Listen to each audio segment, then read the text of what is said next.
നമ്മുടെ ബ്രെയിനിൽ എല്ലാ കാര്യങ്ങളെയും സെൻസ് ചെയ്യാറുണ്ട്. എസ്പെഷ്യലി ഞാൻ നേരത്തെ പറഞ്ഞ SCN, നമ്മുടെ ഈ പറയുന്ന സൂപ്രോ കാരിസ്മാറ്റിക് ന്യൂക്ലിയസ് എന്ന് പറയുന്ന ഈ ഒരു ഭാഗം എല്ലാ ലൈറ്റ്സിനെയും അനലൈസ് ചെയ്തിട്ടാണ് നമ്മൾ എപ്പോഴാണ്, ഇപ്പം മോർണിംഗ് ആണ് എന്നൊരു സാധനം നമ്മുടെ ബോഡി അറിയുന്നത്, അല്ലെങ്കിൽ നൈറ്റ് ആവുന്നു എന്നുള്ള കാര്യം നമ്മുടെ ബോഡി അറിയുന്നത് ഇങ്ങനെയുള്ള കാര്യങ്ങൾ ബേസ് ചെയ്തിട്ട് ഈ ലൈറ്റ് ബേസ്ഡ് ആണ്. അപ്പോൾ നൈറ്റിൽ നമ്മൾ ഈ പറയുന്ന മൊബൈലൊക്കെ യൂസ് ചെയ്യുന്ന സമയത്ത് ഈ ലൈറ്റ് നമ്മുടെ ബോഡിയിലേക്ക് ഒരു മിസ്കൺസെപ്ഷൻ കൊണ്ടുതരികയാണ്. അല്ലെങ്കിൽ നമ്മൾ ഓവറായിട്ട് വർക്ക് ചെയ്യുമ്പോൾ ഇങ്ങനെയുള്ള കൈൻഡ് ഓഫ് ഒരു മിസ്കൺസെപ്ഷൻ നമ്മുടെ ബോഡിയിലേക്ക് വരികയാണ്. അതുകൊണ്ട് തന്നെ നമ്മൾ അറിയാണ്ട് ആക്റ്റീവ് ആവുകയാണ്.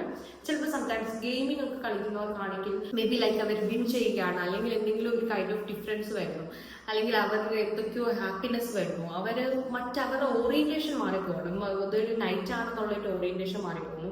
അപ്പൊ അങ്ങനെയൊക്കെയുള്ള സമയത്ത് നമ്മുടെ ബോഡിയുടെ ഈ ഒരു വൃതം തെറ്റിപ്പോകാനായിട്ടുള്ള ചാൻസ് ഉണ്ട്. അതുകൊണ്ട് എപ്പോഴും ഫോക്കസ് ചെയ്യേണ്ട കാര്യം നമ്മൾ നല്ലൊരു പാറ്റേൺ ഓഫ് ലൈഫ് നമ്മൾ ഉണ്ടാക്കിയെടുക്കാൻ വേണ്ടി ശ്രമിക്കണം.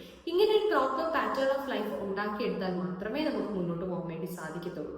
ആൻഡ് ഇത് നമ്മൾ പ്രോപ്പറായിട്ട് നമ്മുടെ ബോഡി സൈക്കിൾ അല്ലെങ്കിൽ ബോഡി റിതം മുന്നോട്ട് കൊണ്ടുപോവുകയാണെങ്കിൽ ഒരുപാട് ബെനിഫിറ്റ്സ് നമ്മുടെ ലൈഫിൽ ഉണ്ടാവും. ഓക്കെ, നമ്മുടെ ഒരു നല്ലൊരു ലൈഫ് പാറ്റേൺ ഉണ്ടാക്കിയെടുക്കുന്നതിൽ, നല്ല ഹാബിറ്റ്സ് ഉണ്ടാക്കിയെടുക്കുന്നതിൽ, നല്ലൊരു പ്രോപ്പറായിട്ടുള്ള ഒരു ഡിസിപ്ലിൻഡ് ആയിട്ടുള്ള ഒരു ലൈഫ് മുന്നോട്ട് കൊണ്ടുപോകുന്നതിൽ, ഇതിനൊക്കെ ഈ പറയുന്ന കാര്യങ്ങളിൽ ഒരുപാട് ഇൻഫ്ലുവൻസ് ചെലുത്താനായിട്ട് സാധിക്കും.